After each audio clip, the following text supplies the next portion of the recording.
নমস্কাৰ।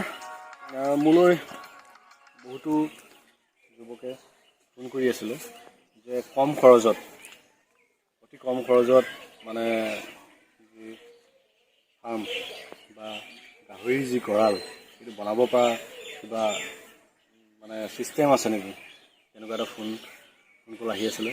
মই আজি সেই ভাবিলোঁ যে অতি কম খৰচত যি গাহৰি গঁৰাল, এই গঁৰাল বনোৱা এটা পদ্ধতি দেখুৱাম।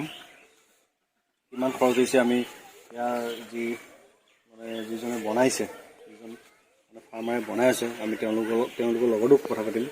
বাঁহ কিমান খৰচ হৈছে, ইটা বালি চিমেণ্ট কিমান লাগিছে, আমি এই সম্পৰ্কে কথা পাতিম।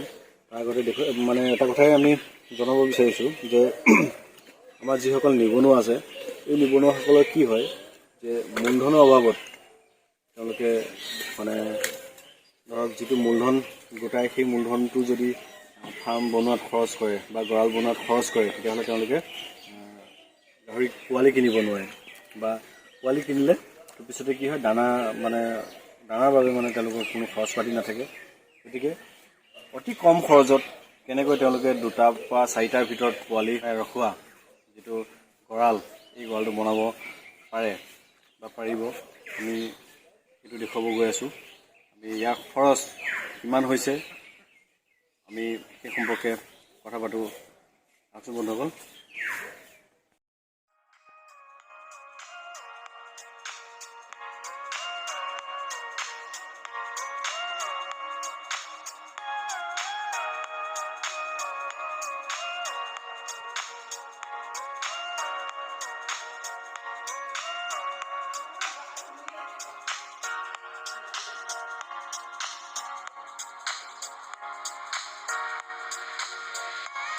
এক্সট্ৰা জানাটো কোনফালে ওলাই যাব,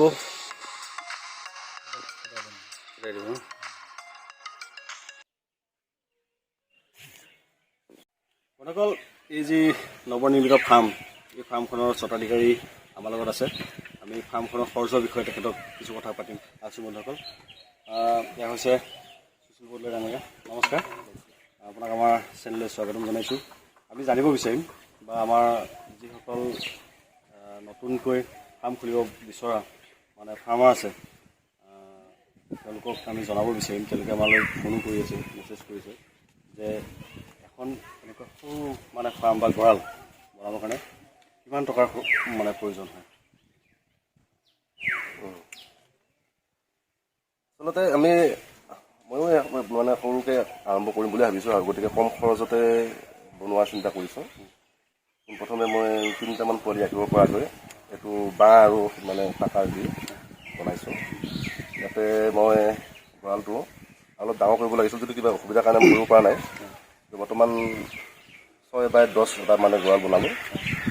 ইয়াতে খৰচটো খুব বেছি হোৱা নাই, টোটেল প্ৰায় 7,000মান টকা গৈছে। ওপৰখিনি মানে কি, ওপৰখিনি পিছত মই দিম আৰু ইমান দিয়া নাই, এতিয়া টেম্পৰাৰীকৈ থৈ দিছোঁ। আৰু ইয়াতে এতিয়া মেটেৰিয়েল মানে সামগ্ৰী বুলি ক'বলৈ তলতো ঢালাই দিয়া হৈছে। ঢালাই দিওঁতে মেটেৰিয়েল খাইছে 10 দিন, চিপছ খালে সৰু শিলটো 15 দিন খাইছে। তাৰপিছতে ছাইডটোত বিম মাৰি দিছোঁ।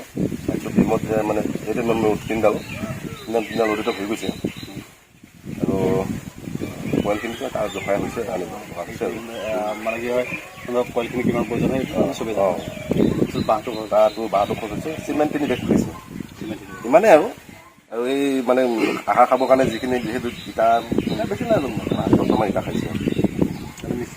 মিস্ত্ৰী খৰচটো যদি মিস্ত্ৰী কৰি কিমান খৰচ কৰে সেইটো মিস্ত্ৰী হ'ব আৰু যদি আমি নিজে কৰিছোঁ যদি মিস্ত্ৰী খৰচটো আমি তেনেকৈ কৰিব লগা হোৱা নাই বাৰু নিজে কৰা হৈছে যিখিনি মানে বনাওঁ সেইটো মিস্ত্ৰী খৰচটো বাঢ়ি যাব মানে ইমান টেম্পৰীকৈ বনাই ল'ব পৰা যায় যিহেতু কোনো মেজাৰমেণ্টৰ ইমান হেৰি নাথাকে গঁৰাল এটা বনাবলৈ আৰু এইটো টেম্পৰী বনাইছোঁ পিছলৈ অলপ ভালকৈ বনোৱা চিন্তা কৰিছোঁ কিন্তু পোৱালিও আনিব লাগিব দানা আনিব লাগিব গতিকে আমি সৰুকৈ আৰম্ভ কৰিছোঁ পোৱালি মানে ভৰাম বুলি ভাবা হৈছে তাতো মানে আমি উন্নত জাতেৰে ভৰাম বুলি ভাবিছোঁ।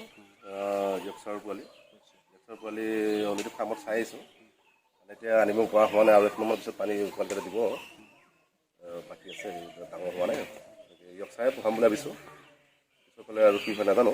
ৰেটটো এইটো এতিয়া 5,000কৈ ল'ম বুলি কৈছে 5,000 অকণমানটো গাহৰি মানে ৰেটটো বেছি গতিকে পোৱালি 5,000 টকাকৈ লৈছে। ঠিক আছে ভাল লাগিল তো আশা কৰোঁ আপোনাৰ যি যাত্ৰা এই যাত্ৰা সফল হওক তাই কামনা কৰিলোঁ। আজিলৈ আহোঁ নমস্কাৰ। বন্ধুসকল এয়া আছিল আমাৰ সুশীল বৰদলৈ ডাঙৰীয়া। তেখেতে নতুনকৈ ফাৰ্মিং আৰম্ভ কৰিব বিচাৰিছে স্মল ফাৰ্মাৰ। তো তেখেতৰ যি যাত্ৰা এই যাত্ৰা সফল হওক আমি তাৰে কামনা কৰিলোঁ আৰু এই ভিডিঅ'টোৱে আমাৰ যিসকল মানে উদীয়মান আছে ফাৰ্মাৰ আছে তেওঁলোকক সফল কৰিব বুলি আশা কৰিলোঁ। আজিলৈ আহোঁ বন্ধুসকল ভিডিঅ'টো ইমানেই পুনৰ লগ পাম এটা নতুন ভিডিঅ'ৰ সৈতে ধন্যবাদ।